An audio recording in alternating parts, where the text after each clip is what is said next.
लिखा है।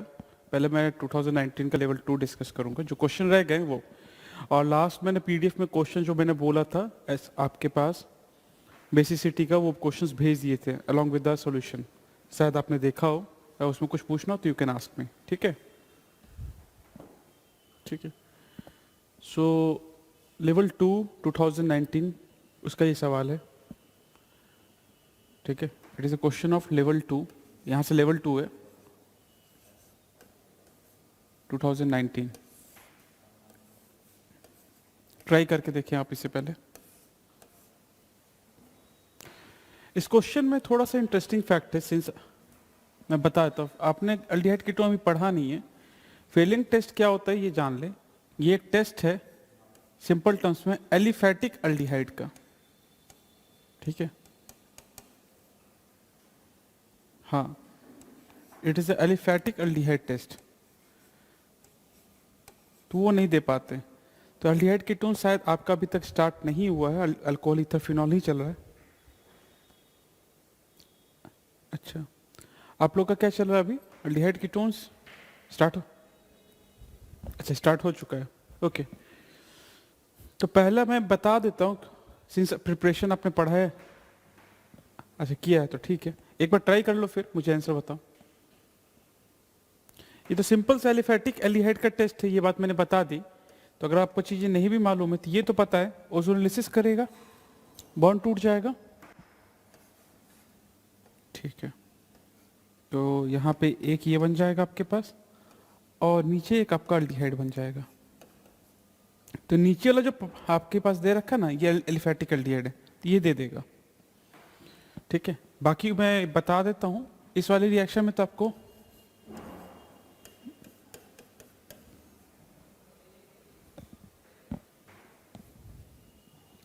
बेंजल्डिहाइड बनेगा। ठीक है, सेकेंड वाले में भी अगर बात करते हैं तो यहाँ पे आपके पास जब रिएक्शन होगी तो ये कीटोन बनेगा। ठीक है, ये प्रिपरेशन ऑफ कीटोन है, this is preparation of ketone, ये बनेगा। और इस वाले में भी बेंजल्डिहाइड ही बनेगा। तो ये एलिफैटिक अल्डिहाइड, हाँ, तो एलिफैटिक अल्डिहाइड का ही टेस्ट है, तो सिर्फ डी दे सकता है। तो अगर अभी अपने फेलिंग टेस्ट नहीं पढ़े, नेक्स्ट क्लास में पढ़ेंगे, बट ये टर्म तो क्लियर है ना कि एलिफैटिक अल्डिहाइड देगा। इस चीज से आप कर लें सवाल, और ओजोनोलिसिस पढ़ रखा है। तो आई थिंक आप ये देखें तो लेवल 2 का ये क्वेश्चन उतना टफ नहीं था, आसान सा था, किया जा सकता था। ठीक है, एग्जाम में भी लोगों ने काफी आसानी से अटेम्प्ट किया था। तो ओके, यस, सी पार्ट में देखो, सी पार्ट में होगा क्या, रिएक्शन दो पार्ट में हुई है, एक बार में नहीं होगी। सबसे पहले जब PCl5 यूज करोगे ना, तो वो COCl बनाएगा एसिड के साथ। ठीक है, एसिड हैलाइड बनाएगा, और यहाँ पे आपका मिथाइल को कुछ नहीं करेगा। उसके बाद ये क्या किया आपने, H2PDBSO4 डाल दिया है। हाँ, तो वो क्या करते हैं, एसिड हैलाइड को एक तरीके से हटा रहा होगा इसमें से आपके पास क्लोरीन, और ये बना देगा अल्डिहाइड। तो you can form like this. ठीक है, तो मैंने डायरेक्ट लिख दिया था इसमें प्रोडक्ट, मैंने बीच का एक स्टेप गैप किया था। तो पहले ये यूज किया, उसके बाद ये यूज किया। कहने का मतलब ये 1 और 2 ऐसे लिखते हैं। अगर एक ही आरोप पे दिया, इसका मतलब ये कि साथ में ही कंटेनर में डाल दिया। 1 का मतलब पहले PCl5 से ट्रीट किया, सेकंड में इसने H2PDBSO4 से यूज किया। What is the name of H2PDBSO4? एक नाम है इसका, क्या नाम है इसका? Little R catalyst, very good. Try this one.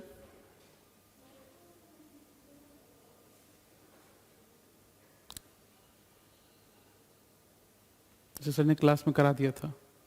वैसे एक्चुअली में ये पहला रिएक्शन जो है ये मैं अमीन्स में कराता हूँ, बट अगर आपने कर रखा है तो वेरी गुड। बाकी लोग का आया क्या?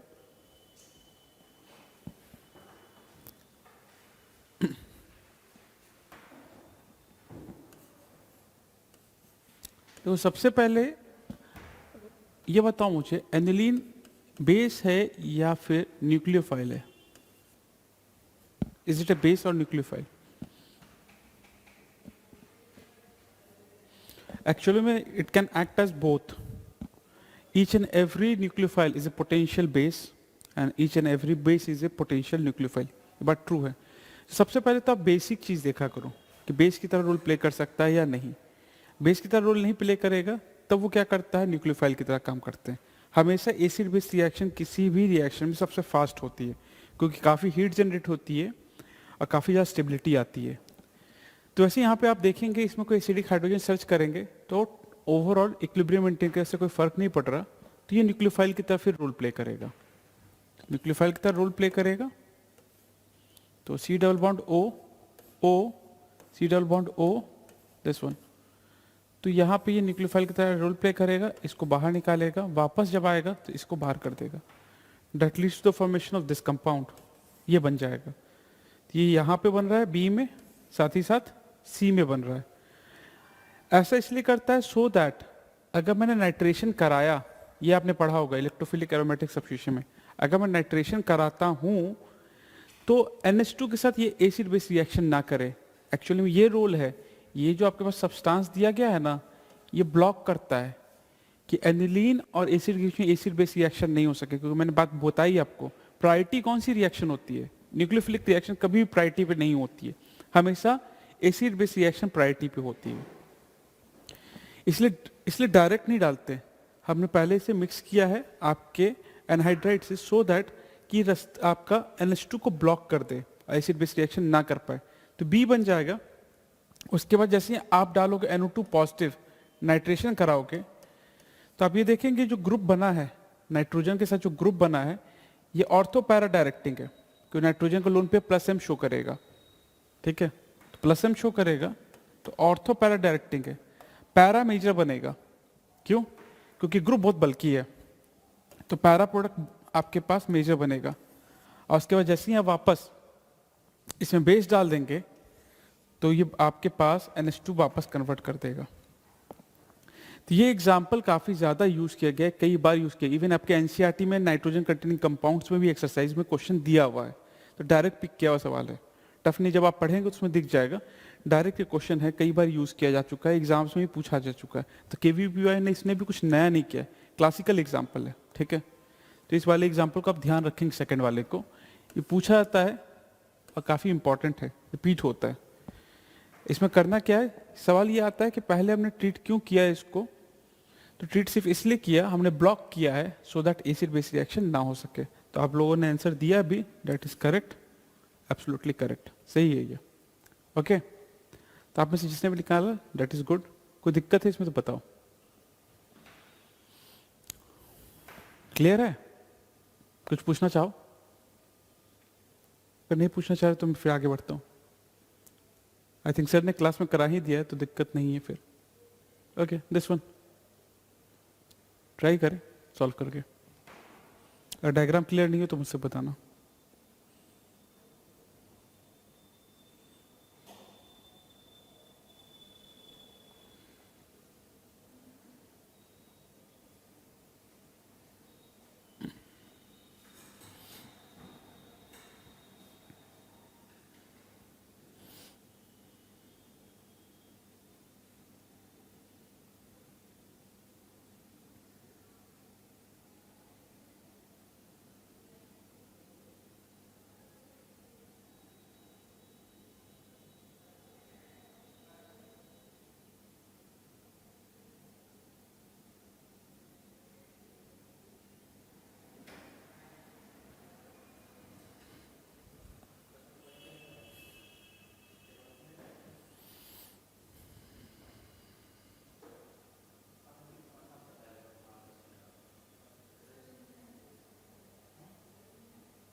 सी, ओके, सी, या दैट इज करेक्ट, सी तो आ जाएगा। बाकी लोगों का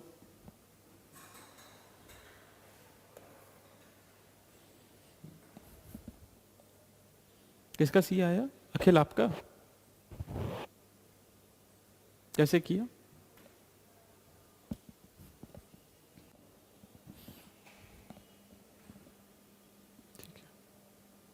ठीक है, तो इसने, ठीक है, तो ये आपने बनाया होगा, ठीक है,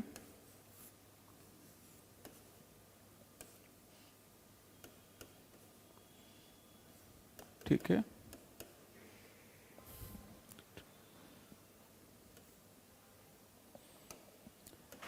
ठीक है, वहां से भी निकाल सकते हो। अदरवाइज आप चाहते तो उसे सॉल्व करने के लिए मूल कंसेप्ट का भी आप यूज कर सकते थे, कोई इसमें दिक्कत नहीं है, उससे भी आंसर आ जाता। हाँ, law of conservation of mass बीच में आप यूज कर सकते हो। ये दोनों आपने बनाया होगा, आपने क्या किया होगा, ये पाई बॉन्ड तोड़ देते होगे। सवाल में क्या क्या आ रहा है कि ये रिएक्टेंट देखा है, इसका ओजोनोलिसिस कर रहा है रिडक्टिव, तो रिडक्टिव में ऑब्वियसली अल्डिहाइड पे रिएक्शन रुक जाएगी, तो P से बना Q एंड R, लेकिन 40% का ही यील्ड है, यील्ड 40% का ही है, ये बात ध्यान रखेंगे। इसका मॉलिक्यूलर वेट 210 दे रखा है, सवाल को मैंने पहले भी शायद बताया होगा, एग्जाम में डेटा दिया जाता है, आपसे ज़्यादा कैलकुलेशन एक्सपेक्ट नहीं करते हैं वो। तो 210 अगर दे रखा है, इसका वेट जो लिया गया था 420, तो इसके मोल्स कितने हो गए? मोल्स ऑफ रिएक्टेंट, गलत, 2 मिली मोल्स होंगे, मोल्स नहीं होंगे। यस, तो 2 मिलीमोल से एक्चुअली में जो Q बना, इसको भी 2 मिलीमोल्स ही बनना था, इसे भी 2 ही बनना था, बट ये 2 बनेगा नहीं, बनेगा कितना? 2 का 40%, तो 2 इंटू 0.4, ठीक है, 0.8, तो 0.8 इस रिएक्टेंट के मोल से और 0.8 दूसरे रिएक्टेंट के मोल से, ठीक है, बोथ आर गिवन। अब आपको यहाँ पे दे रखा है कि Q का वेट दे रखा है, मतलब फिर वेट दे रखा है, तो ऑब्वियसली दूसरा जो सब्सटेंस है R, वो पूछा कौन है, तो इसका तो मोल कंसेप्ट ही एक तरीके से, ये एक्चुअली में Q रहता है और ये R है। तो अगर आपको मोल्स पता है 0.8, मोल्स पता है 0.8 है, इसके मॉलिक्यूलर वेट से आप मल्टीप्लाई करके इसका वेट निकाल लें, 84.8 आ जाता है। तो ये बात यहाँ रखना, बेंजल डिहाइड जो बना, बेंजल डिहाइड का आपको मॉलिक्यूलर वेट कैलकुलेट करना, 0.8 से मल्टीप्लाई करना है, you will get the correct answer. तो ये एक्चुअली में ऑर्गेनिक एंड मोल कंसेप्ट का अच्छा कॉम्बिनेशन था, that's why it is kept in level 2, जब दो चैप्टर्स को कंबाइन कर रहे हैं। अगर सिर्फ एक होता तो फिर लेवल 1 में सवाल चला जाता, इसलिए थोड़ा समय आप देखे होंगे सॉल्व करने में, at least you have taken 1 to 2 minutes, 1 से 2 मिनट जाएगा, ठीक है। तो लेवल 2 थोड़ा सा आपका ट्रिकी होता है, बेटर क्वेश्चंस होते हैं इसमें। एक्चुअली में ये जो क्वेश्चंस हैं, अगर आप जेईई एडवांस अपीयर हो रहे हैं, लिख रहे हैं, तो level 2 of KVPY will help you in JEE advance 2। इस टाइप के क्वेश्चन आप एडवांस में एक्सपेक्ट करते हैं, ठीक है। लेवल 1 आप समझ ले, मेंस में आप एक्सपेक्ट करेंगे, okay. So moving on, this one easy question है, चैप्टर नेम आयनिक इक्विलिब्रियम, दो सॉल्ट है CuI Ag2CrO4, please.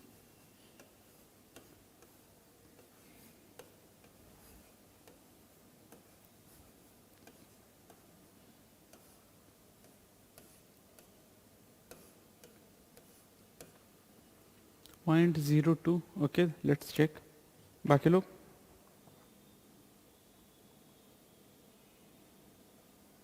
Okay,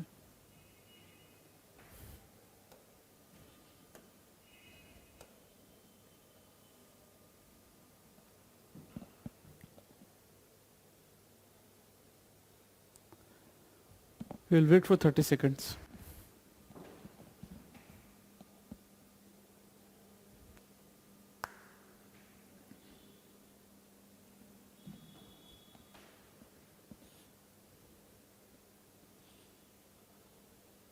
Yeah, yeah, yeah you are correct, बाकी लोग का वेट कर रहा था। पहले वाले में टूटेगा, ठीक है, पहले वाले में टूटेगा बिल्कुल, Cu प्लस बनेगा, I माइनस बनेगा। मैं डायरेक्ट इक्विलिब्रियम पे लिख दूं, कोई दिक्कत नहीं होनी चाहिए। T इक्वल टू इक्विलिब्रियम पे बात कर रहा हूँ, ठीक है, मैं T इक्वल टू 0 से बात नहीं कर रहा। और इसका 1 माइनस एस तो वैसे ही मैं नेग्लेक्ट कर देता हूँ, तो उसे भी लिखने की जरूरत नहीं है। तो ये पता है हमें KSP इसका क्या आएगा, इट विल बी सॉल्युबिलिटी का स्क्वायर। जबकि यहाँ पे बात करते हैं तो will have 2Ag plus and CrO4 2 minus.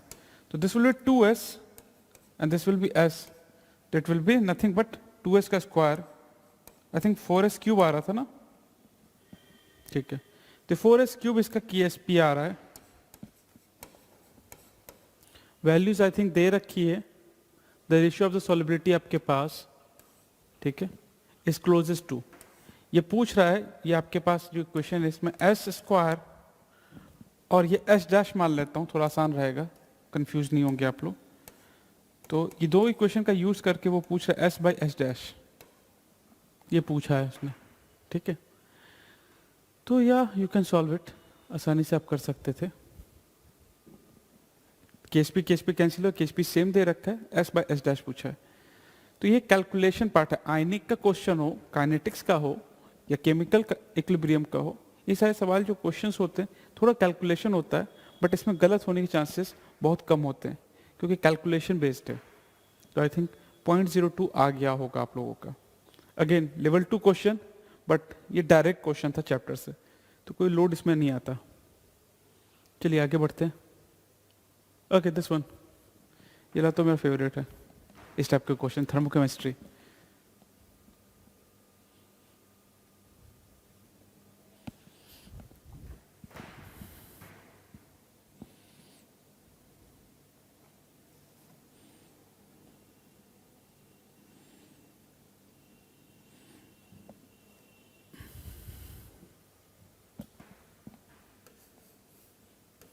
भी था नहीं, भी था, ओके, अच्छा किया हुआ है तब तो ठीक नहीं। बॉम्बे आएगा, बेंजीन में कितने मोल्स जोड़े मैंने, 3 मोल्स जोड़े, तो क्या बनेगा, साइक्लोहेक्सेन। इस टाइप के रिएक्शंस में सिंपल ये होता है, जो डेल्टा एच होता है, ठीक है, सिंस हमने हीट ऑफ हाइड्रोजनेशन दे रखा आपके पास, तो डेल्टा एच ऑफ रिएक्टेंट ले लें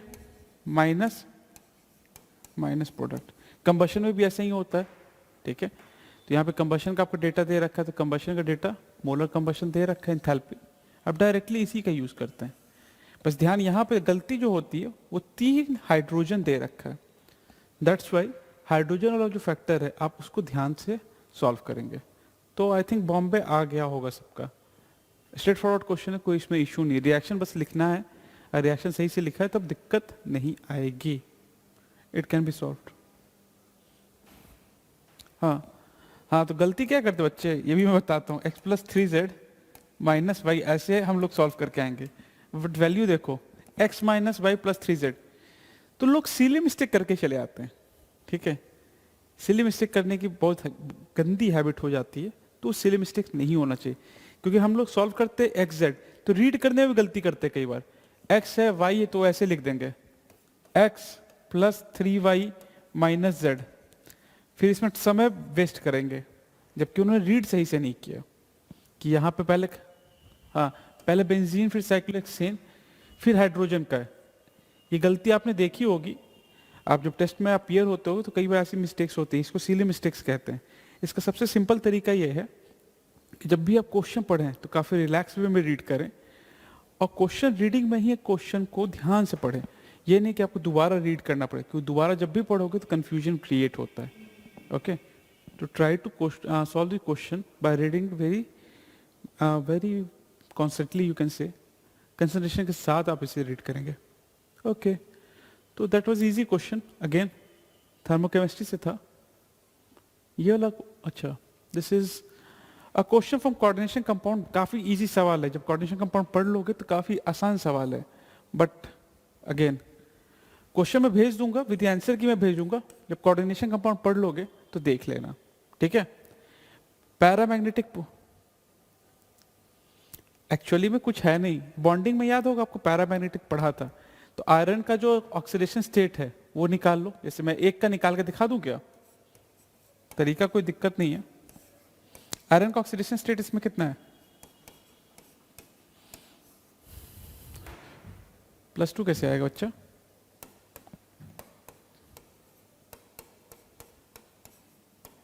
साइनाइड -6 होता है, ये +3 है, सबको सम करो, प्लस आयरन के +3 या +2 होते हैं, +2 में फेरस होता है, +3 में फेरिक होता है, ठीक है।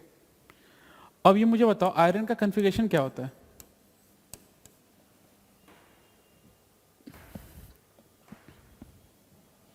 Scandium, titanium, vanadium, chromium, manganese, iron,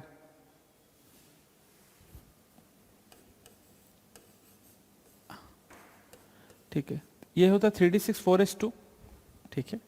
अब +3 में अगर जा रहा है तो 3 इलेक्ट्रॉन हटा दो, तो आउटर मोस्ट जो आपके पास शेल है वो 4s है, उसके 2 चले जाएंगे, और ये 3d5, तो d में 5 इलेक्ट्रॉन पुट करने हैं हमें, तो 1 2 3 4 5 पैरामैग्नेटिक है। एक्चुअली में इसी तरह से होता है, लेकिन थोड़ा सा इसमें अलग भी कुछ कंसेप्ट्स हैं। एक्चुअली में जो d ऑर्बिटल होते हैं दोनों एक जैसे नहीं होते, टूट जाते हैं, इसलिए मैं अभी नहीं बता पा रहा। एक्चुअली में d ऑर्बिटल्स टूट के 2 पार्ट में बिखर जाते हैं, ठीक है, एक 2 ऊपर जाते हैं, 3 नीचे जाते हैं, ये चीज़ हमें पढ़नी है, इसलिए मैं क्वेश्चन स्किप कर रहा हूँ, ठीक है। तो थोड़ा कंसेप्ट यहाँ तक तो कोई दिक्कत नहीं, यहाँ तक सॉल्व हो रहा होता मैं करवा देता, बट आगे के जो फैक्टर्स हैं, एक थ्योरी है क्रिस्टल फील्ड थ्योरी, वो पढ़नी है हमें। यहाँ तक तो आप वैलेंस बॉन्ड थ्योरी से सॉल्व करते हैं, जो बॉन्डिंग का पार्ट है, तो जब कोऑर्डिनेशन पढ़ लेना कर लेना, कोई दिक्कत नहीं है, ओके। अब बाय द वे कोई दिक्कत आ भी जाए और सर ने नहीं डिस्कस किया तो मैं डिस्कस करूंगा इसके लिए सेपरेटली, ठीक है, कर दूंगा इसे। आगे बढ़ते हैं, ओके। फिनॉल पढ़ लिया ना, प्लीज बताइए।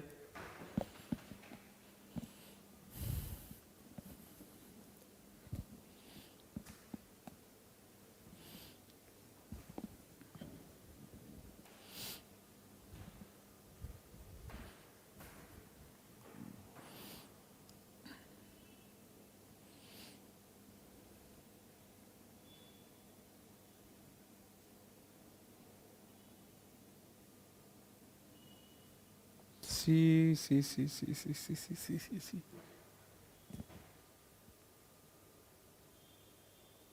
B C B D, Calcutta, Bombay, Delhi, और कोई,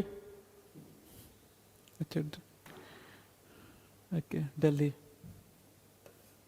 ओके, या बॉम्बे तो गलत है। सी आई थिंक बोला था किसी ने, बट सी भी गलत है, SO3H वहाँ पे नहीं रहता, ठीक है। एक्चुअली में एक्स में प्रिपरेशन ऑफ फिनॉल जब पढ़ते हैं तो ये डायरेक्ट मेथड है, इंडस्ट्री में इसी मेथड से बनाया जाता है, ओलियम वाले से, ठीक है। एक इससे बनाया जाता है, क्यूमीन हाइपर ऑक्साइड वाले प्रोसेस से भी बनाया जाता है, तो ये चीज़ ध्यान रखना, डायरेक्ट मेथड है फिनॉल का प्रिपरेशन, तो एक्स में गलती नहीं होनी चाहिए। फिनॉल का प्रिपरेशन इसी तरीके से किया जाता है, बेंजीन की रिएक्शन करा के, ठीक है। तो ए एलिमिनेट हो जाता है वहीं पे, ठीक है, ए और सी एलिमिनेट वहीं पे हो जाते हैं। तो ये चीज़ अब मैं एक्सपेक्ट करता हूँ कि आपको याद होना चाहिए, फिनॉल आपने पढ़ लिया है। बच्चा आपको सिलेक्ट करना था बी और दिल्ली में, बॉम्बे और दिल्ली में, तो आपने पढ़ा होगा सैलिसिल्डिहाइड और प्रिपरेशन ऑफ सैलिसिलिक एसिड। तो ये जो सेकंड मेथड है ना, ये इसको कहते हैं कोल्बे शिमिड, आपने शायद पढ़ा हो, this reaction is Kolbe Schmitt, direct पढ़ा होगा आपने, ठीक है। It is used to prepare salicylic acid, salicylic acid को प्रिपेयर करने में यूज होता है, and this is salicylic acid. इसका काफी ज्यादा यूज है, कहाँ कहाँ यूज होता है इसे, क्या करते हैं, अच्छा लैब में। It is use in oil of wintergreen, salol, antiseptic, काफी चीजें बनाने में यूज होता है, yes. Even I think aspirin में यूज होता है, तो काफी पॉपुलर ड्रग है, तो ये प्रिपरेशन भी बताई जाती है। तो फिनॉल वाला तो आप कर लेंगे, और ये कोल्बे शिमिट रिएक्शन है, तो डायरेक्टली स्ट्रेट फॉरवर्ड क्वेश्चन, हाँ बताओ।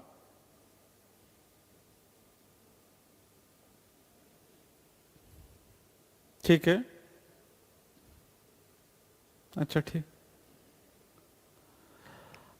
हाँ, अगर ये क्लिक कर जाए तब भी सवाल हो जाता है, क्योंकि CO2 can act as, you can say, electrophile की तरह ही रोल प्ले कर रहा है। लेकिन कई बार बच्चे कंफ्यूज हो जाते हैं, और वो क्या करते हैं, वो सोचने लगते हैं कि नहीं OH ग्रुप निकल गया होगा क्योंकि प्रेजेंस ऑफ वाटर है, ठीक है। तो लोग सोचते हैं कि वाटर बन के लिविंग ग्रुप है, बाहर निकल गया होगा। ये गलती भी कर लेते हैं। बट अगर पता हो तो हाँ, इस तरह से आपके तरीके से सवाल हो जाता है कि ये इलेक्ट्रोफिलिक एडिशन है, और तो या पैरा कहीं पे एक ग्रुप लगेगा, तो उससे भी आंसर आ जाएगा। बट मैं एक्सपेक्ट करूंगा अगर आपने फिनॉल पढ़ रखा है तो रिएक्शन याद हो, काफ़ी पॉपुलर है, स्पेशली नीट में इस पे कम से कम 4 से 6 सवाल आपको मिलेंगे, डायरेक्ट सवाल। इससे क्या बनता है, या ये रिएक्शन का नाम क्या है, या सैलिसिलिक एसिड का यूज़ कहाँ है। तो जो भी नीट के स्टूडेंट्स होंगे उसके लिए तो काफ़ी इंपॉर्टेंट है। और जेई में भी आजकल काफ़ी सवाल पूछे जा रहे हैं। This reaction is very very important. Okay, Kolbe Schmitt. Should we move forward, आगे चले? Okay, 8th, it is mole concept. Mole concept along with redox.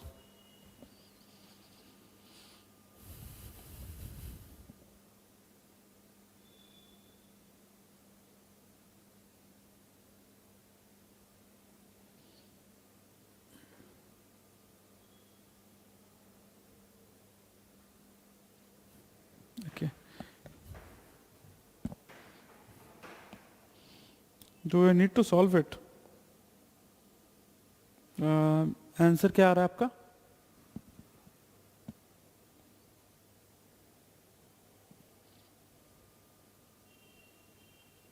सी होगा।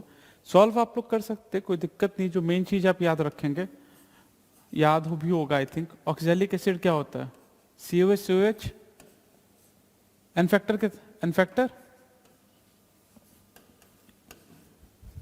N factor is 2, n factor 2 ले लीजिएगा। अब उसके बाद तो मोल कंसेप्ट 3 ग्राम है, डेंसिटी दे रखी है, वॉल्यूम दे रखा है, तो वेट निकाल लेंगे। अगर किसी को दिक्कत है तो आप मुझे बता दें, अदरवाइज मैं सॉल्यूशन सेंड कर दूंगा, क्योंकि मोल कंसेप्ट के क्वेश्चन अब आपके साथ डिस्कस करना एक तरीके से सही नहीं है। इतना तो मैं एक्सपेक्ट करता हूँ, यू आर गुड स्टूडेंट। ये जो मैं पेपर डिस्कस कर रहा हूँ, ये भी क्या कहता है कि VPUI का पेपर ही है ना, पिछले साल का, मतलब पिछले के पिछले वाला 2019, 2 ही साल हुए अभी। 19 का पेपर ही तो डिस्कस कर रहा हूँ। आप किस साल क्या बता रहे हो? मेंस का पेपर? अच्छा, ओके। ये प्रीवियस या KVPI का पेपर ही तो है, तो इसलिए सर ने डाल दिया हो टेस्ट में। ओके, सॉल्व करना है क्या, या क्लियर है? मुझे जो इंपॉर्टेंट चीज़ था मैंने बता दिया, ठीक। कोई मज़ा नहीं है सवाल में? हाँ, ये करो, अच्छा लग रहा है, थोड़ा लंबा चौड़ा, या interesting. Titration is very good. Titration किया हुआ है? बताओ तो आंसर याद नहीं रखना है। ऐसा करोगे तो फिर मैं डेटा चेंज करके सवाल दे दूंगा।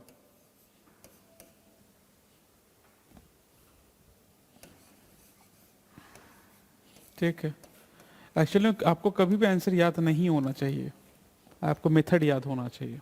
ये रिएक्शन है Fe+2 और K2Cr2 7 की रिएक्शन है, आयनिक मेथड में मैंने लिखा है। ये बात तो आपको पता है कि ये काफ़ी स्ट्रॉन्ग ऑक्सीडाइजिंग एजेंट है, तो आयरन को कहाँ पहुँचा देगा? Fe+3 में। अब खुद कहाँ चला जाएगा? या ग्रीन कलर का Cr+3 आयन। फिर बैलेंस कर लेना, बैलेंस कर लेना। उसके बाद एक ही फॉर्मूला लगता है। आंसर मेरे पास है, मैं बता देता हूँ आंसर की, 1 मिनट में आंसर की। या 0.25 आया है, ठीक है। इक्विवेलेंट कंसेप्ट कहता है, हाँ, N1V1 = N2V2। हम कभी मोल्स से बात नहीं करते हैं, साइंटिफिक कम्युनिटी में सबसे ज़्यादा इक्विवेलेंट कंसेप्ट ही यूज होता है, N1V1 = N2V2। That is the more accurate method. हम इक्विवेलेंट्स में ही बात करते हैं। अगर क्वेश्चन गलत कहाँ हो सकता है मैं ये बता देता हूँ। क्वेश्चन गलत यहाँ पे नहीं होगा, यहाँ तो आप काफी सही सही करेंगे। पता है गलती कहाँ करोगे? बैलेंसिंग करने में गलत कर सकते हो, यहाँ गलती होती है बच्चों से। ठीक है, तो प्लीज इसको सही से करेंगे। और ऐसे हम पढ़ेंगे भी डी ब्लॉक में, जब डाइक्रोमेट पढ़ेंगे ना, ये रिएक्शन काफी पॉपुलर है, दोबारा आती रहती है। ठीक है, हाँ इनफैक्ट आओ तो देख के भी पता चल रहा है कि Cr2 है तो ये हाँ 6 इलेक्ट्रॉन का चेंज है, एन फैक्टर इज 6। तो ये तो आइडिया लग रहा है कि हाँ के 19 का पेपर देख के तो लग रहा है ना कि लेवल 2 भी इतना टफ नहीं पूछा जाता। वो 20 में एक सवाल बस डाला था और एक क्वेश्चन लेंदी था, बट लेवल 2 देख रहे हो 9 क्वेश्चन डिस्कस कर चुका हूँ। कोई भी क्वेश्चन लगा बहुत टफ है, एक आखिरी क्वेश्चन इसके बाद है वो और इससे आसान है। अभी देखो ये तो आई थिंक फटाफट बताओगे, ये तो मेरे से 15 सेकंड का सवाल। केवीपीवाई के साथ थोड़ी दिक्कत है, केवीपीवाई क्लियर हो। सी ओके, हाँ सी सी सी, चलो सी दो बार टिक, हैप्पी। ये तो कोई दिक्कत नहीं है, अगर याद नहीं भी किया है तो ये इतना तो याद कर ही लेते हो। एससीपी में आपके पास टोटल एटम्स कितने होते हैं, रैंक कितनी होती है इसकी, तो 6। ऑक्टाइडल वॉइड्स कितने होते हैं, 6। टेट्राइडल वॉइड्स कितने होते हैं, ठीक है। बाकी मैं सॉल्व नहीं कर रहा, बाकी आप कर सकते हैं, ठीक है। It is very easy. अब ये 10 सवाल थे लेवल 2 के, ठीक है। एक्चुअली मैंने क्या बोला था, level 2 is comparable to JEE advance, तो जेई एडवांस के पेपर भी ऐसे ही होते हैं। It is conceptually very good, ठीक है। लेंदी नहीं होता, कंसेप्चुअली बहुत अच्छा होता है। बच्चे डर जाते हैं और एट द मोमेंट सोच नहीं पाते हैं। अदरवाइज मेरा मानना है, पर्सनल ओपिनियन बता रहा हूँ, एडवांस का पेपर मेन से आसान होता है, ठीक है। क्यों? लेवल ऐसा ही रहता है लमसम कंसेप्चुअली। लेवल अरे ऐसा नहीं होता, कंसेप्चुअली बहुत अच्छा सवाल होता है तो क्लिक नहीं करता। एडवांस की एक बहुत अच्छी बात है, उसका क्वेश्चन रिपीट नहीं होता, तो वहां पे सोचने को मजबूर करता है। ये सारे क्वेश्चन तुम्हें रिपीटेड दिख रहे हैं, आप लोग देख रहे हो कि ऐसा हो चुका है, तो वहां पे क्वेश्चन रिपीट नहीं होता। तो पहली बार क्वेश्चन जब देखता है ना, तो आदमी थोड़ा सा सोचने लग जाता है। अदरवाइज आप सोचो जेईई एडवांस में सिलेक्शन कितने पे होता है, मेंस में चाहिए आपको कम से कम 80%, 80 से 90 चाहिए मेंस में। एडवांस में सिलेक्शन होता है, अरे नहीं बच्चा, पहले 30% था, अभी अराउंड 35 to 40 पे हो जाता है, ठीक है। अच्छे आईटी का मैं सिलेक्शन का बोला, मेरी टर्म को भी आप गौर से सुनो, मैंने सिलेक्शन बोला, मैं टॉपर्स की बात नहीं कर रहा। तो टॉपर आपको बनना है तो you have to score good marks, मैं सिलेक्शन पे अभी बात कर रहा था, ठीक है। हाँ इतना भी आप करते हैं तो you will get an old IIT with decent branch, ठीक है, इतने पे ही मिल जाएगा। ओल्ड आईआईटी मतलब आईआईटी दिल्ली, बॉम्बे, कानपुर, खड़गपुर, ठीक है, लाइक दैट। इसलिए मैं बोलता हूँ कि हाँ एडवांस का पेपर आसान है, क्योंकि इतने मार्क्स लाना तो आसान है ना। इट इज अप्रोक्सीमेटली 1/3 से थोड़ा ज्यादा है, आप ला सकते हो, तो दैट्स वाई। तो 10 क्वेश्चन डिस्कस हो गए 2019। हाँ तो बाकी भी तो देखने होते हैं, बाकी आप पेपर्स का भी देखने होता है, तीनों का देखना होता है।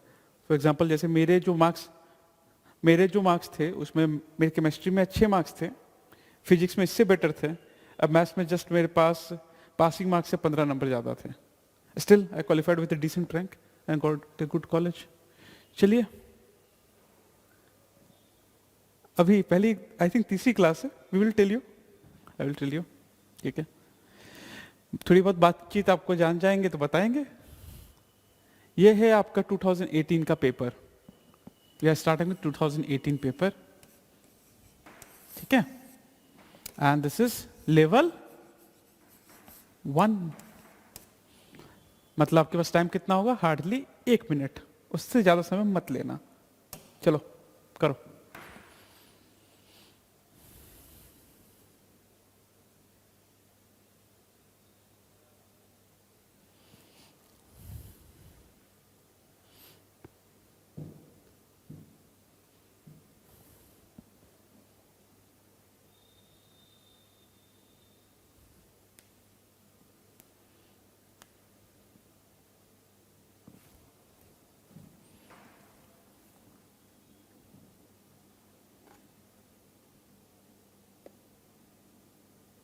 1/3.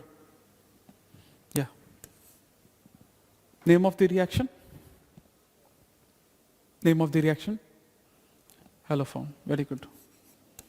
I think ये लास्ट बार भी जब डिस्कस कर रहे थे रिएक्शन आई थी, उस समय शायद हेलोफॉर्म का स्पेसिफिक आइडोफॉर्म पूछा था उसने. हाँ, तो ये इसी का टाइप होता है आइडोफॉर्म हेलोफॉर्म का.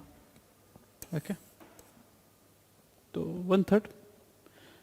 तो ज़्यादा कुछ है नहीं, आप क्वेश्चन सॉल्व कर सकते हैं. अगर किसी को दिक्कत है तो आई will solve it, otherwise I can leave. हो जाएगा सबसे?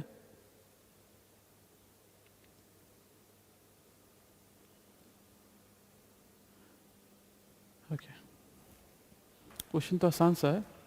या एक्चुअली मैं क्वेश्चन स्किप इसलिए कर रहा हूँ, I can solve that question, सारे क्वेश्चन कर सकता हूँ. I am just telling you how to solve. There is a big difference.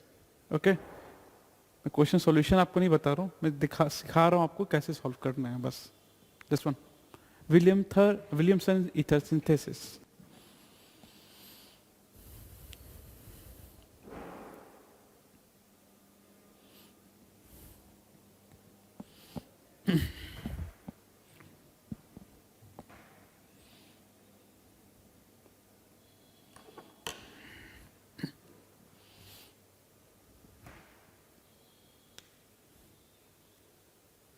B होगा, चलिए देखते हैं.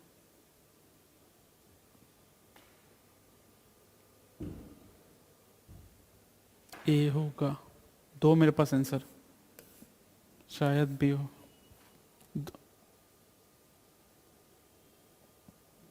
आयोडीन अच्छा लिविंग ग्रुप क्यों है? बड़े साइज से क्या हुआ, वो तो स्लो चलेगा. बड़ा साइज है, that is correct. I minus is stable in comparison to Cl minus. ठीक है, इसलिए अच्छा लिविंग ग्रुप है. ठीक है, स्टेबिलिटी फैक्टर था. साइज बड़ा है, it can easily manage a negative charge. तो यस, बी इज करेक्ट, ए नहीं होगा. ठीक है, ठीक है, मैं बता रहा हूं. देखो, सिंपल सा विलियमसन ईथर सिंथेसिस में आपको पता है होता क्या है. RO माइनस होता है, ये अल्कोहल से जनरली बनाया जाता है. इसकी रिएक्शन R-X से होती है, ये बात तो पता है. O माइनस क्या करता है, अटैक करता है R पे, क्योंकि इसमें पार्शियल पॉजिटिव चार्ज होता है, हैलोजन पार्शियल नेगेटिव होता है. अटैक करते ही ये हैलोजन हैलाइड जो है आपका बन के निकल जाता है. क्या बनेगा, ROR-. ये रिएक्शन तो आपने पढ़ी है, इसी को विलियमसन ईथर सिंथेसिस बोलते हैं. It is used to prepare ether. यहां तक आपको क्लियर है? यस. अब एक चीज नोटिस करो, जैसे पहले केस में ये अल्कोहल है, तो अगर मैं बेस लूंगा तो OH निकल जाएगा, O पे माइनस आएगा. ठीक है, O पे माइनस आ जाएगा. अब ये O पे माइनस क्या करेगा, अटैक करेगा इस कार्बन पे, सो दैट ये हैलोजन बाहर निकल जाए. ठीक है, वैसे यहां पे O पे माइनस बेस है, एसिडिक हाइड्रोजन निकाल दिया, O पे माइनस लिया, अब इसने अटैक किया और आयोडीन बाहर निकल गया. तो रिएक्शन उसमें ज्यादा आपका प्रोडक्ट बनेगा जिसमें आपका जो लिविंग ग्रुप है वो ज्यादा स्टेबल हो. तो I minus better leaving group है Cl माइनस से, इसीलिए आपका B को यूज करेंगे टू प्रिपेयर. ठीक है, दिस सब्सटेंस. इस सब्सटेंस को बनाने के लिए बी मेथड यूज करेंगे. अब बोलो सर CD तो आपने डिस्कस ही नहीं किया. CD तो देखते ही एलिब्रेट किया जाता है. क्यों? ब्रिज हेड पे क्लोरीन दे रखा है और आयोडीन दे रखा है, इस पे कभी भी अटैक नहीं हो सकता, because it is the violation of Bredt's rule. ठीक है, ये तो देखते ही कट कर दिया. ए और बी में डिसाइड करना था, तो आप में से किसी ने मुझे ए बताया भी था आंसर, तो हाँ ठीक है. ए और बी में डिसाइड आयोडीन की लिविंग ग्रुप एबिलिटी पे देखी गई, because I minus is much more stable in comparison to Cl minus. ठीक है, कोई दिक्कत? ठीक है, एक चीज ध्यान रखना है, कौन सा इस कंपाउंड का नाम,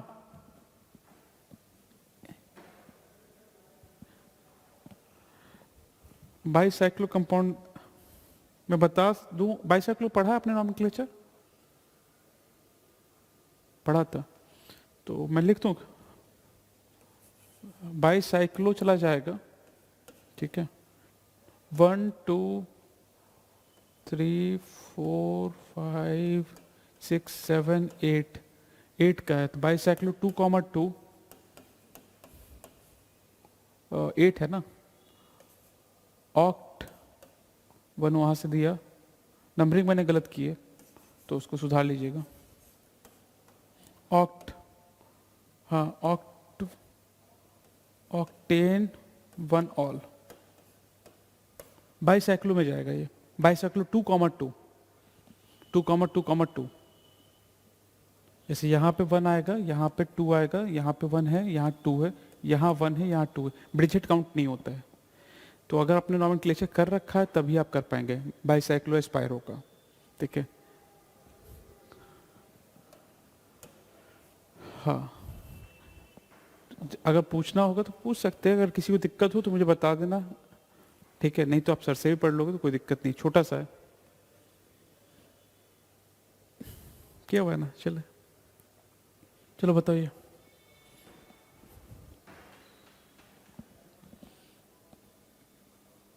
देख के कैसे बता दिया अपने क्लिप्स 20? तो ये एंशियोमर्स चेक नहीं कर सकते?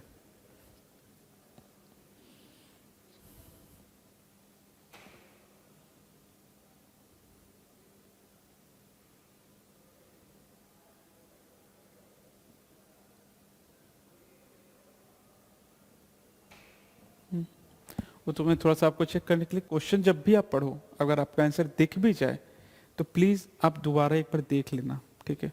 रीड करने में जैसे आपको 5 सेकंड लगे, but still take 5 second more, so that जो सिली मिस्टेक्स है मैं उससे बचाना चाह रहा हूँ आपको। कन्फर्मर्स है, दैट इज करेक्ट। एक आपका दे रखा है तो इक्लिप्स दे रखा है, ठीक है। गॉश तो नहीं कहेंगे, एंटी कहेंगे, गॉश सही नहीं रहेगा, इट इज एंटी, ठीक है। यहाँ देखो CH3 के अपोजिट CH3 है, Cl के अपोजिट Cl, हाँ वो 180 डिग्री का है, ठीक है, तो एंटी बोलना ज़्यादा सही है, ठीक है। चलो वेरी गुड, तो क्वेश्चन आपने काफ़ी जल्दी सॉल्व किया, 5 seconds go. This is bit tricky, थोड़ा टफ है।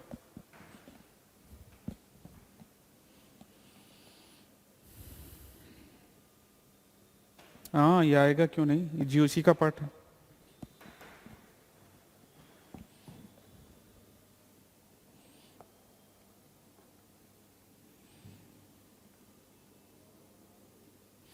वैसे मैं तरीका बता दूंगा, सिंपल है, ज़्यादा टफ है नहीं।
ओके, एक्चुअली में इसने रीजन पता है आपको, लेकिन नहीं पढ़ा है आपने, मैं बताता हूँ, मैं डायग्राम ड्रॉ करूंगा तो आप बता दोगे। श्वेता क्या आंसर होगा इसका?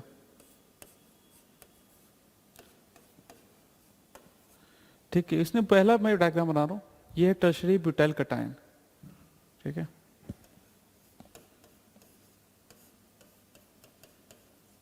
यह आइसोप्रोपाइल,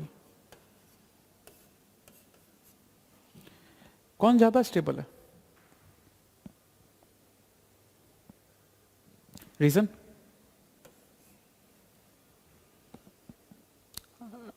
ये तो जनरल है, लेकिन रीजन पूछा मैंने बच्चा।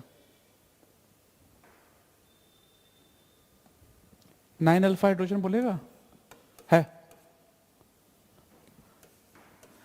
What is hyperconjugation? No bond resonance, ठीक है।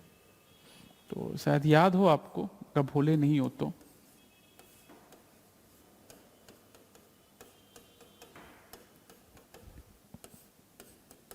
मैं एक सिंपल सा डायग्राम बता रहा हूँ, ठीक है। एक कार्बोकैटायन है, हाइपर कंजुगेशन करोगे तो क्या होगा?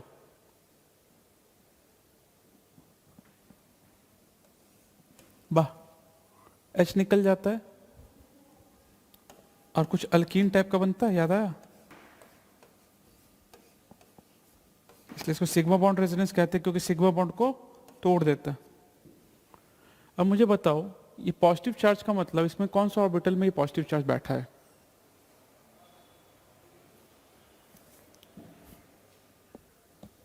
अरे कैसे नहीं पता है, कैसे पहले ही हार मान जाता है। What is the hybridisation?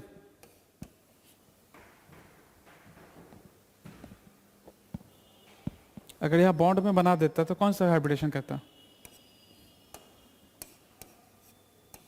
ये sp3 है, ठीक है। मैंने एक हटा दिया बॉन्ड, तो तुम sp2 कह रहे हो, इसका मतलब कौन सा ऑर्बिटल खाली हुआ? p। तो एक्चुअली में क्या हो रहा है, सिग्मा सिग्मा बॉन्ड तोड़ा, अब p ऑर्बिटल में डाला। तो यहां देखो सिग्मा p का है कहीं रिलेशन, दिख गया? हाँ, तो A और C एलिमिनेट कर देगा ना। आगे बताऊं?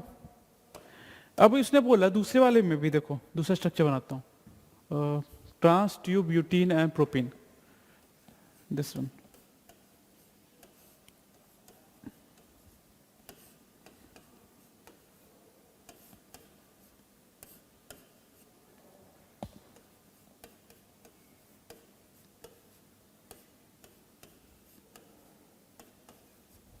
कौन ज्यादा स्टेबल? क्यों?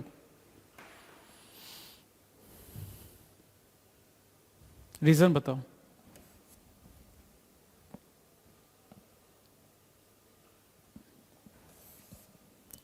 एंड नहीं होता, हाइपर कंजुगेशन डोमिनेटिंग इफेक्ट, उसी के बारे में बात करते हैं हमेशा, डोमिनेटिंग इफेक्ट की बात करते हैं हम लोग, ठीक है। 6 अल्फा 3 अल्फा।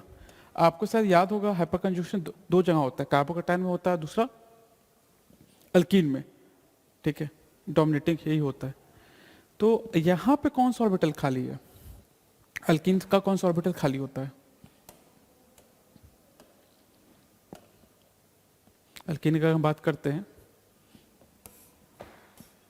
ठीक है। मान लो ये एटॉमिक ऑर्बिटल है, ठीक है। एक इलेक्ट्रॉन यहाँ पे, एक इलेक्ट्रॉन यहाँ पे, ठीक है। तो एक एक इलेक्ट्रॉन मैंने एटॉमिक ऑर्बिटल्स में रखे थे। 2 इलेक्ट्रॉन्स यहाँ आते हैं, ठीक है। 2 इलेक्ट्रॉन्स यहाँ आएंगे।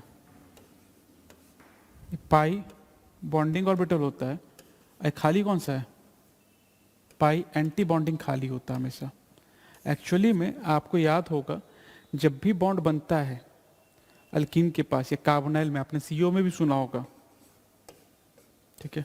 जब हम पढ़ते हैं तो आपको याद होगा, हम ये कहते हैं कि अटैक होता है कार्बन पे, कि उसमें पार्शियल पॉजिटिव आता है, ऑक्सीजन पार्शियल नेगेटिव आता है। लेकिन कभी भी किसी बच्चे ने ढंग से ये नहीं पूछा, आई थिंक, कि सर कार्बन तो 4 ही बॉन्ड बनाता है, इसका कोई तो ऑर्बिटल खाली होना चाहिए ना, सो दैट कि आपका न्यूक्लियोफाइल इस पर अटैक करे और ये पाई बॉन्ड तोड़ के ऑक्सीजन पे नेगेटिव दे। कार्बन तो 4 एंटी बॉन्डिंग वाला खाली होता है, एक्चुअली में न्यूक्लियोफाइल इसमें इलेक्ट्रॉन डालता है, ठीक है। हाँ, अब मान लो एग्जाम में क्लिक नहीं करता, ठीक है। एग्जाम में लेट से क्लिक नहीं करता, अब आपको एटलीस्ट कार्बोकैटायन वाला क्लिक कर सकता था हाइब्रिडाइजेशन बेसिस पे, मानते हो? ठीक है। अब हाइब्रिडेशन वाला क्लिक कर गया, मान लो अल्कीन वाला नहीं क्लिक किया, लेकिन ये बात तो पता है ना, जो भी स्ट्रक्चर होगा वो कैसा होगा आपका? बट ये दोनों इसको ये होगा, ए और सी आपका नहीं हो सकता, तो इसमें तो कोई दिक्कत नहीं है कि ए और सी नहीं हो सकता। अब हमें पता है कि सिग्मा बॉन्ड रेजोनेंस होता है, तो ये नहीं हो सकता, पाई से पाई नहीं हो सकता, it has to be sigma. Sigma bond resonance है, नाम ही में उसके, तो आंसर क्या होगा? डी हो जाएगा। मैंने रीजन बता दिया। एक्चुअली में जब हाइपर कंजुगेशन पढ़ते हैं तो उस समय भी बताया जाता है, आपको भी सर ने शायद बताओ नहीं, at that point of time orbitals देख के डर लगता है, क्योंकि मैं जब क्लास में यहाँ बता रहा था तो यहाँ पे जब ऑर्बिटल्स ड्रॉ करने लगता था तो बच्चे ठीक है सर ऑर्बिटल दिख रहा है, तो ऑर्बिटल अब थोड़ा क्लैरिटी मिला होगा, पी वाला तो क्लियर हो गया होगा। मैंने वहाँ पे आपको एमओटी भी बना के दिखाया, एक्चुअली मैं इसका पूरा ड्रॉ भी कर सकता है एमओटी का, बट इतना समझो एंटी बॉन्डिंग खाली होता है। सीओ हो या कोई भी अल्कीन हो, तो जब भी कोई न्यूक्लियोफाइल अटैक करता है तो इसके एंटी बॉन्डिंग ऑर्बिटल में ही अटैक करता है, क्योंकि वही खाली होता है, ठीक है। उसके बाद वो अपने इलेक्ट्रॉन्स को शिफ्ट करता है, तो एंटी बॉन्डिंग में ही अटैक होता है हमेशा, ठीक है। अगर मैं थोड़ा इसको और क्लियर बनाऊं तो कुछ इस तरह से स्ट्रक्चर बनना चाहिए। ये जो स्ट्रक्चर बनाया, दिस इज एंटी बॉन्डिंग, ठीक है। ये एंटी बॉन्डिंग मॉलिक्यूलर ऑर्बिटल उसका होता है, और न्यूक्लियोफाइल आएगा, इस एंटी बॉन्डिंग में ही इलेक्ट्रॉन डालेगा, ठीक है। ये बात ध्यान रखिएगा, कार्बोनाइल हो या फिर अल्कीन हो या कोई आपका दे रखा हो पाई इलेक्ट्रॉन, एंटी बॉन्डिंग में इलेक्ट्रॉन डालेगा। और सिग्मा बॉन्ड रेजोनेंस तो सिग्मा से ही डालेगा, और कार्बोकटायन में तो सिंपल है, एक पी ऑर्बिटल खाली आपको दिख ही जाता है, ठीक है, जिस पर पॉजिटिव चार्ज होता है, ठीक है। किया जा सकता था, काफी कंसेप्चुअल क्वेश्चन है, बड़ा अच्छा सवाल है ये, ठीक है। अगर आप देखोगे, if you have read any book, Solomons भी पढ़ोगे या मॉरिसन पढ़ोगे, इवन पीटर साइक्स में भी ये दे रखा है, तो चीजें हैं। तो ऑर्बिटल डायग्राम में अभी थोड़ा सा क्लैरिटी मिल गया आपको, अराउंड क्वेश्चन तो सॉल्व हो जाएगा, मैंने इतना बता दिया है, बट ये चीज क्लियर हुआ कि एंटी बॉन्डिंग में उसमें जा रहे हैं इलेक्ट्रॉन्स, आई थिंक ये भी क्लियर हो गया होगा। हाइब्रिडेशन से पी वाला भी कंसेप्ट क्लियर हो गया होगा, यस। तो क्वेश्चन रीड करने पे हो जाता, आई थिंक एग्जाम में क्वेश्चन नहीं किया सकता था, लेवल 1 के हिसाब से क्वेश्चन थोड़ा टफ था, ठीक है। It is a good question. चलिए इसे देखें, सिलेबस में ना, या benzaldehyde can be converted into benzyl, benzaldehyde benzaldehyde को हम बेंजाइल अल्कोहल में कन्वर्ट कर रहे हैं, क्या यूज करेंगे? रिएक्शन का नाम? Very good. अच्छा, स्कूल्स में आपके हो चुका है, सर ने पहुंचे, सर वहां तक पहुंच गए क्या? सत्यम सर ही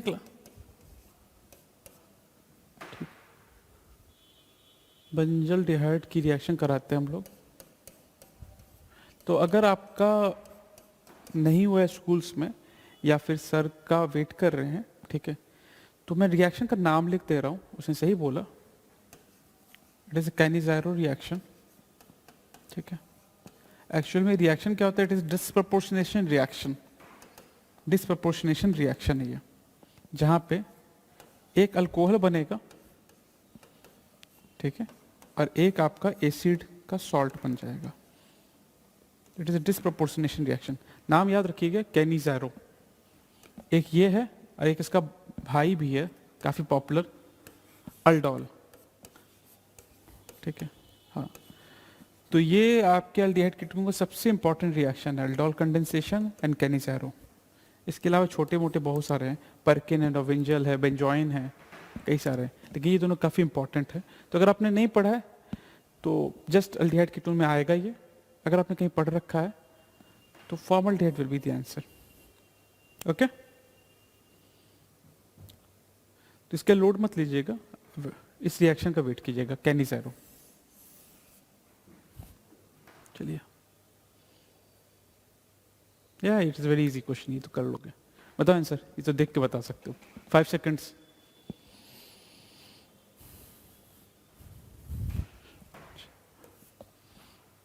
रीड करने में मेहनत लगी होगी हार्डली, 5 सेकंड का सवाल है, चलो बस इसी को करेगा। अगर मैं LH ले लेता तो तब क्या आंसर होता? आंसर बताओ ना फिर, कौन सा ABCD में से? चलो ठीक है, वेरी गुड।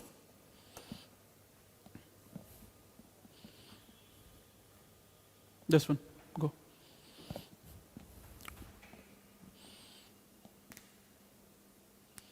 बॉन्डिंग अगर अच्छी है तो कर लोगे आसानी से, वैसे आप पता, हाँ ये तो बता लोगे, मैं लास्ट क्लास से मुझे आइडिया लग गया। पहले वाले का अराउंड 90%, 90 डिग्री के आसपास, 91 92 के बीच में होता है ड्रैगोस रूल से, ठीक है। 107 होता है ना,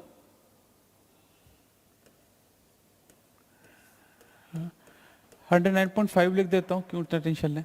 BF3 का तो पता,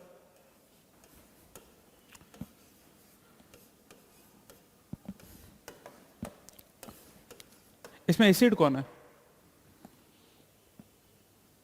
एसिड BF3 एसिड, एसिड कौन है? Boron is correct. यहाँ पे एक चीज और होती है ना, वो मैं बताना चाह रहा हूँ, बैक बॉन्डिंग, याद आया? तो नहीं बच्चा, वो नहीं होती है। 3 सेंटर 2 इलेक्ट्रॉन बॉन्ड कहाँ से होगी? BF3 वैकेंट ऑर्बिटल है, ठीक है, तो इसमें इलेक्ट्रॉन डोनेट करते रहता है, ये भी करता है, कभी ये करता है, कभी ये करता है, it is called back bonding concept यहाँ पे आता है। तो बैक बॉन्डिंग होती है, उस हिसाब से लुईस एसिड जो है वो बोरॉन है और लुईस बेस फ्लोरीन है। अब तुम कौन सा बता रहे थे, 3 सेंटर 2 या 4? तो वो बता देता हूँ, 3 सेंटर 2 इलेक्ट्रॉन बॉन्ड ये होता है B2SX में, बनाना बॉन्ड,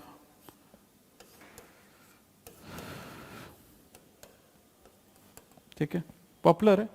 ब्रिज वाला का जो बॉन्ड होता है बनाना होता है। एक क्वेश्चन पूछूं, बताओगे बनाना बॉन्डिंग से? स्ट्रक्चर थोड़ा मैं क्लियर कर दे रहा हूं।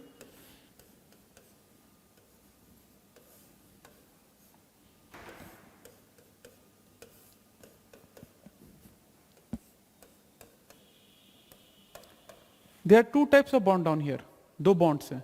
एक है 3 center 2 electron bond, also known as banana bond, ठीक है, एक ऊपर है एक नीचे है। और एक है 2 सेंटर 2 इलेक्ट्रॉन बॉन्ड, ये है 2 सेंटर 2 इलेक्ट्रॉन बॉन्ड, ठीक है, और ये है 3 सेंटर 2 इलेक्ट्रॉन बॉन्ड। यस, कोई दिक्कत? 2 हमारे पास है बनाना bond, 3 center 2 electron bond,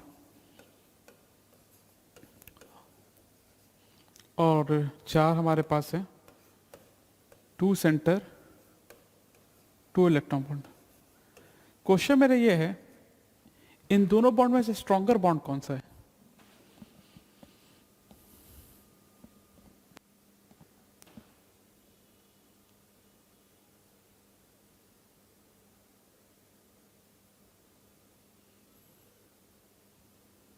okay, electron निकालना मुश्किल हो जाएगा। श्वेता, क्या आंसर आएगा?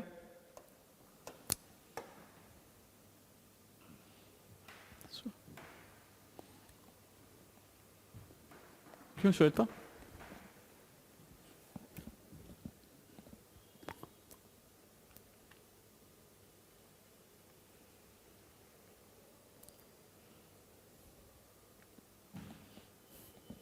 वीक बॉन्ड है, ओके।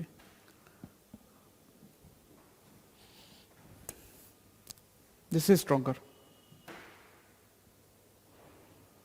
ये कॉम्प्रिहेंशन का, अच्छा कॉमन सेंस लगाया, अच्छा कॉमन सेंस यूज किया।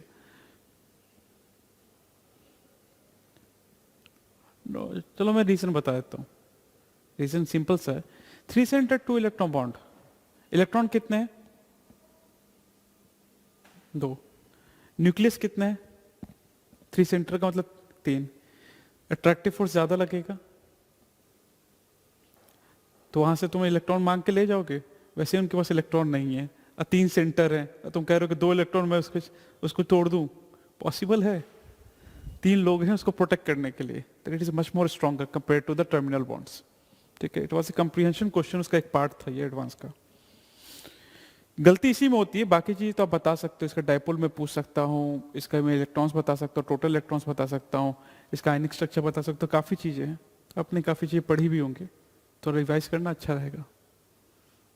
दिस वन, दिस आंसर, ये तो पीरियोडिक का सवाल है, क्लास 10 से पढ़ रहे हो।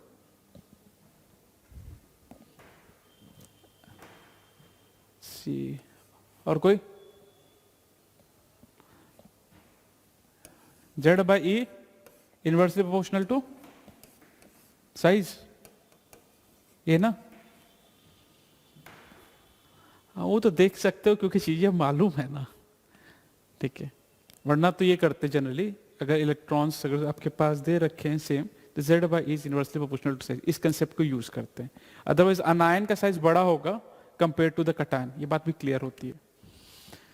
तो आई थिंक मजा नहीं है सवाल में, ये क्वेश्चन भी हार्डली 5 सेकंड से ज्यादा नहीं लेता, ठीक है। आपने पढ़ा नहीं है ना पी ब्लॉक, अभी नहीं पढ़ा है, तो ये पी ब्लॉक में पढ़ेंगे स्ट्रक्चर्स के साथ। नहीं, इसमें ऑक्सीडेशन स्टेट स्ट्रक्चर बनाए बिना नहीं चेक कर पाओगे, थोड़ा टफ हो जाता है, ठीक है।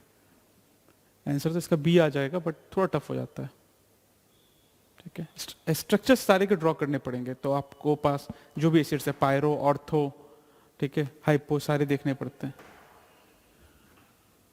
हाँ, तो थोड़ा कंफ्यूजिंग है हल्का सा, तो पी ब्लॉक का इसमें वेट करना पड़ेगा, स्ट्रक्चर ड्रॉ करके एसिड्स का कंपैरिजन है उसमें, तो इसलिए राइट नाउ मैं इसको छोड़ता हूँ, ठीक है। या among this one hard concentrate H2SO4, वैसे तो ट्राई करके देखो, हो जाए तो अच्छा है, ये तो फिर देखते हैं, बताता हूँ।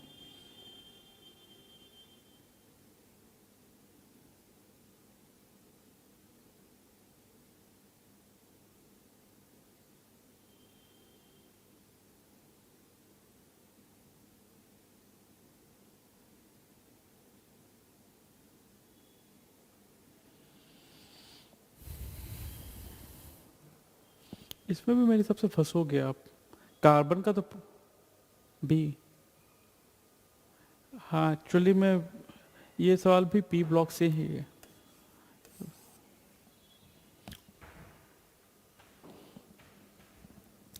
देखो कंसंट्रेटेड H2SO4 का रोल क्या होता है वो मैं बता देता हूँ। H2SO4 वाटर तो देता ही है, ठीक है, कंसंट्रेटेड की बात कर रहा हूँ, ऑक्सीडाइजिंग एजेंट है काफ़ी स्ट्रॉन्ग। SO2 भी देता है, नेसेंट ऑक्सीजन रिलीज करता है, जो भी नेसेंट ऑक्सीजन दे रहा है उसको हम ऑक्सीडाइजिंग एजेंट में मान लेते हैं। तो कार्बन से ऑक्सीजन रिएक्शन करके क्या बन जाता है, नेसेंट ऑक्सीजन, तो CO2 बन जाएगा। बैलेंस कर लीजिए, 2 नेसेंट ले लूंगा, सल्फर के साथ क्या बन जाएगा, एस, फास्फोरस के साथ क्या बन जाएगा, P4O10 या P2O5, तो रिएक्शन तीनों के साथ कर सकता है। तो आपने कार्बन का तो पता हो जाता है कि हाँ CO2 बन रहा है, सल्फर और फास्फोरस आपको अगेन पी ब्लॉक में आएगा, तो देख लेना उस समय, अदरवाइज मैंने रिएक्शन तो लिख दिए, तीनों आंसर होंगे, तीनों से रिएक्शन कर जाए। हाउ तो थोड़ा सा आपको नहीं लग रहा कि तरीका आंसर मैंने बता दिया तो that is good, but exam में इतना रिस्क आप नहीं लोगे ना, ठीक है। माइट भी आप स्किप कर जाना, क्वेश्चन बेटर रहता है, निगेटिव करने से बेटर है। आप लोग ये बात ध्यान रखें, निगेटिव करना ज़्यादा रिस्की होता है। एट दैट पॉइंट अगर आपका निगेटिव होता है तो you are not losing just 1 mark, you are losing 5 marks. मैं +4 -1 में बता रहा हूँ, 4 मार्क्स तो आपके जो सही होते वो गए और एक आपने निगेटिव किया, तो निगेटिव ना करो। अगर थोड़ा डाउट होता है तो स्किप कर देते हैं लोग, ठीक है। तो पी ब्लॉक में पढ़ लोगे, कोई दिक्कत नहीं है, बट मैंने बता दिया डी आंसर आएगा इसका। चलो आगे बढ़ते हैं, ओके स्किप कर रहा हूँ again, this one, solve this one, the Trinity of x, ठीक है बताओ।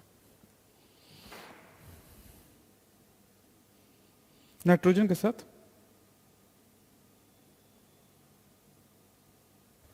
एन बॉन्ड लिख दिया क्या इसने, ओके, पाई बॉन्ड टाइप करते हुए थोड़ा एरर हो गया,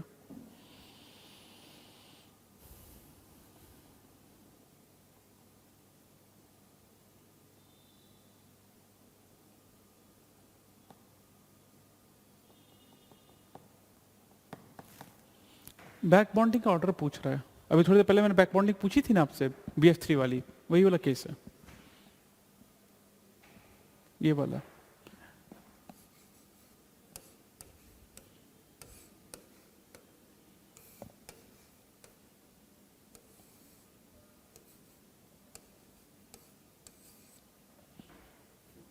बॉम्बे,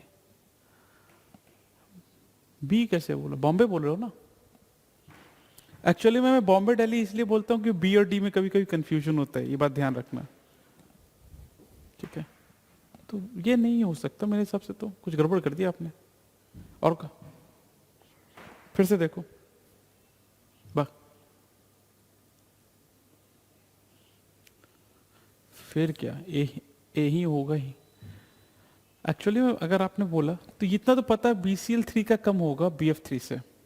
रीजन बता देता हूँ, फ्लोरीन है और क्लोरीन है, पाई बॉन्ड तो आपको पता POP ऑर्बिटल यूज करता है, तो ये 2p है और ये भी 2p ऑर्बिटल यूज कर रहा है, ठीक है? जबकि यहाँ पे बोरॉन क्या है, 2p है और 3p है। किसकी ओवरलैपिंग स्ट्रांग होगी, 2p 2p की या 2p 3p की? तो ये तो क्लियर हो गया ना, BF3 स्ट्रांग होगा BCl3 से, B तो नहीं हो सकता, ठीक है? बाकी तो फ्लोरीन, ऑक्सीजन और नाइट्रोजन तो इलेक्ट्रोनिगेटिविटी की बेसिस पे देख लो, जब भी इलेक्ट्रॉन देगा तो नाइट्रोजन पे पॉजिटिव, ऑक्सीजन पे पॉजिटिव, फ्लोरीन पे पॉजिटिव, तो कौन आसानी से दे सकता है? नाइट्रोजन आसानी से दे सकता है ना। कोऑर्डिनेट बॉन्ड हटाते हो तो आप क्या लिखते हो, यहाँ पॉजिटिव जिसने लिया उस पर निगेटिव लिखते हो ना, तो इलेक्ट्रॉन बाकी इलेक्ट्रोनिगेटिव, ए ही आंसर ही बनता है, ठीक है?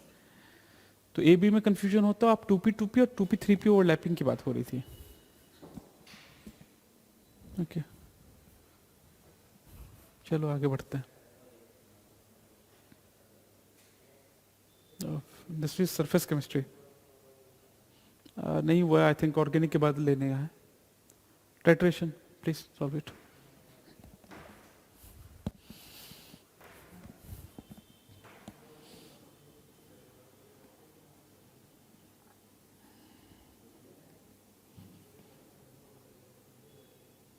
कंडक्टेंस है, कंडक्टेंस, कंडक्टोमेट्रिक टाइट्रेशन पढ़ा है आप लोगों ने कि नहीं?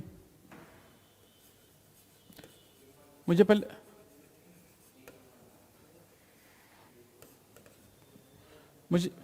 ठीक है, पहले आप में से कुछ लोग, जो ऐसा कोई है जिसने कंडक्टोमेट्रिक टाइट्रेशन नहीं पढ़ा है?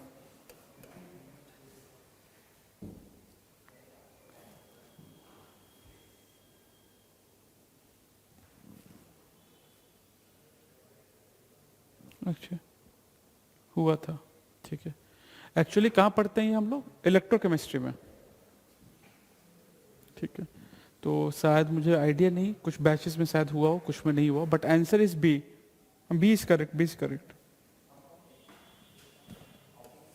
सब ठीक है। सबसे पहले हम क्या कर रहे हैं, टाइट्रेशन कर रहे हैं H2SO4 का विथ NH4OH। तो पहले धीरे धीरे वो कम हो रहा है और उसके बाद आप डालते जाओगे तो कांस्टेंट ही आपके पास रह जाएगा, कोई फर्क नहीं पड़ेगा। तो this will be something like this. NH4OH क्योंकि वीक है इसलिए, तो पहले H2SO4 कंज्यूम हुआ तो धीरे धीरे वो कम होगा और उसके बाद NH4OH वीक है तो कांस्टेंट रहेगा।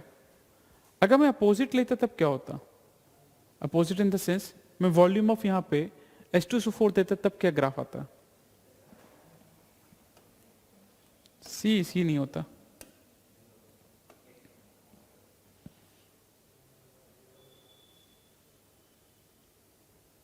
इनमें से कोई ग्राफ नहीं होता एक्चुअली में। हाँ, ए हो सकता था, ए हो सकता था, ए होता। हाँ, क्योंकि बाद में H2SO4 क्या करेगा, H+ देगा। H+ की स्पीड बहुत ज्यादा होती है, ठीक है? ये छोटा होता है, ये बड़ा होता, ठीक है? तो लगभग ए जैसा होता, बट हाँ एग्जैक्टली नहीं होगा। ये वाला छोटा हो क्योंकि हाँ, ये तब होता जब यहाँ पे मैं क्या लेता, मैंने H2SO4 डाला था, तो यहाँ पे H+ बढ़ रहा है, H+ बढ़ा रहा है, तो ये तेजी से बढ़ेगा। यहाँ पे NH4OH डिक्रीज कर रहा है, तो OH- डिक्रीज करना लिख सकते थे हम। तो या that is good. Conductometric titration के सवाल आपको किस एग्जाम में देखने को मिले? मेंस में एक भी सवाल नहीं आता, ठीक है? Conductometric titration is in JEE advance syllabus. Advance, हाँ इलेक्ट्रोकेमिस्ट्री में, हाँ लेकिन ये एडवांस के सिलेबस में, मेंस में नहीं आता इस पे सवाल, ठीक है। तो केवीपी में एक्सपेक्ट करना, एडवांस में एक्सपेक्ट करना। आज तक कुछ क्वेश्चंस तो रहते हैं ना, मैंने बताया भी था आपको स्टार्ट करने से पहले ही ये सेशन, जब हम पहला लेक्चर देख रहे थे, कुछ क्वेश्चन इन्होंने बीएससी लेवल के टच कर रखे हैं। तो कंडक्टोमेट्रिक टाइट्रेशन जब इलेक्ट्रोकेमिस्ट्री आप हायर क्लास में पढ़ोगे तो इस टाइट्रेशन काफ़ी अच्छा रोल है, काफ़ी एक्सपेरिमेंट्स कंडक्ट करने में यूज होता है। It is cheap, most reliable और मोस्ट एक्यूरेट मेथड, ठीक है, इसलिए काफ़ी ज़्यादा यूज किया जाता है। सस्ता है ना, तो बहुत सस्ते में आपको एग्जैक्ट रिजल्ट देता है। जैसे अभी कभी आपने लैब में एक्सपेरिमेंट किया हो, तो लैब में जब एक्सपेरिमेंट करते हो तो डेटा अगर आप थोड़ा सा भी आपने मिस किया तो वेरिएशन बहुत ज़्यादा आता है, बट ये बहुत एक्यूरेट रिजल्ट देता है, बहुत इकोनॉमिकल होता है। दैट्स वाई काफ़ी ज़्यादा यूज है इसका, ठीक है। It is very important concept. चलो 25 आई थिंक, तो ये तो आपको पता है कि lambda is inversely proportional to temperature और इंटेंसिटी का T⁴ चलता है, ये भी पता ही है आपको। ब्लैक बॉडी का तो पता ही है, ब्लैक बॉडी एग्जिस्ट करता है,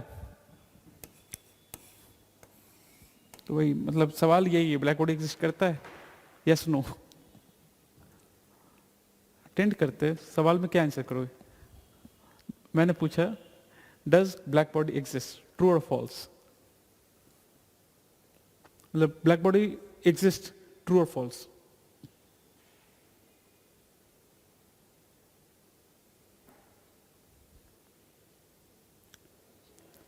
आंसर इज फॉल्स। जब सवाल स्ट्रेट फॉरवर्ड हो ना अखिल, तो स्ट्रेट फॉरवर्ड आंसर आ जाएगा। फॉल्स, एग्जिस्ट कर सकता है, सकना है क्या ना, करता नहीं है, ठीक है। थ्योरेटिकली इट इज पॉसिबल, जैसे फॉर एग्जांपल pH 1 से नीचे आ सकता है क्या? नो अच्छा, लॉग नहीं, लॉग ठीक है, हाँ तो थ्योरेटिकली पॉसिबल है, प्रैक्टिकली पॉसिबल नहीं है, ठीक है। तो ब्लैक बॉडी का वही है ना, इसमें तुमने नो बोला अखिल और उसमें तुम यस बोल रहे थे, माइट भी बोल रहे थे। नो मतलब नो था, एग्जैक्ट नो आ जाता, क्योंकि एग्जिस्ट नहीं करता। थ्योरेटिकली बहुत सारी चीजें पॉसिबल है, बट प्रैक्टिकली ऐसा नहीं होता। आई थिंक सेशन हमारा आज काफी छोटा था, तो might be time has ended, so should we discuss the rest of the question in the next class? 7:15 तक का ही सेशन था हमारे पास शायद आज, तो मैं 18, तो वैसे ही करेंगे। कितने बचे हैं? अराउंड 4 बचे, कोई दिक्कत नहीं, वैसे छोटे छोटे हैं, बट वही 4 क्वेश्चन बच रहे हैं इसमें और उसके बाद 10 क्वेश्चन, तो डिस्कस करेंगे, कोई दिक्कत नहीं, सारे कंप्लीट करेंगे। नेक्स्ट सेशन में ले लूंगा मैं, बी आएगा इसका, तो इसे ही बोल रहा हूँ, अगर कोई दिक्कत नहीं, बट मैं डिस्कस करूंगा। ग्राफ तो याद ही होगा, TI is equal to 2a/RB, simple simple है क्वेश्चन। केमिस्ट्री सवाल आसान आते हैं, मुझे तो ऐसा लगा।